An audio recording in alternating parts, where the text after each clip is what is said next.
2ஆம் நிலை காவலர் தேர்வு பொறுத்த வரைக்கும் டோட்டலா வந்து பொது அறிவிலிருந்து 45 கேள்விகள் கேட்பாங்க. இதுல கிட்டத்தட்ட 40 கேள்விகள் வந்து 6th-லேருந்து 10th ஸ்டாண்டர்ட் அறிவியல், சமூக அறிவியல்லேருந்து மட்டுமே கேட்பாங்க. ஒரு 5 கேள்விகள் வந்து நடப்பு நிகழ்வுகள் கேட்பாங்க.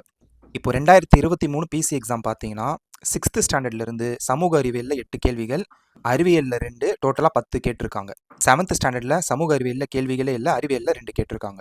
8th ஸ்டாண்டர்டில் சமூக அறிவியலில் 8, அறிவியலில் கேட்கவே இல்லை.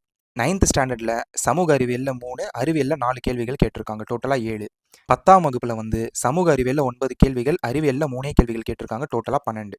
நடப்பு நிகழ்வுகள் ஒரு 6 கேட்டிருக்காங்க. இதில் 3 வந்து ஸ்போர்ட்ஸ் ரிலேட்டடாகவே கேட்டிருக்காங்க. ஸோ டோட்டலாக 45 கேள்விகள்.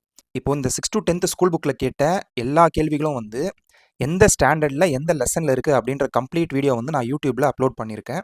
இதை வந்து பாருங்கள். உங்களுக்கு வந்து 2025 பிசி எக்ஸாமுக்கு கண்டிப்பாக 100% இது வந்து யூஸ்ஃபுல்லாக இருக்கும். அதே மாதிரி நடப்பு நிகழ்வுகளில் 6 கேள்விகள் கேட்டிருக்காங்க.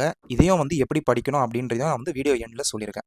இதே மாதிரி அடுத்த வீடியோவில் வந்து 2023 பிசி எக்ஸாமில் கேட்டிருந்த சைக்காலஜி உளவியல் கேள்விகள் வந்து எங்கேருந்து கேட்டிருக்காங்க அப்படின்ற ப்ரூஃப் வந்து போடுறேன்.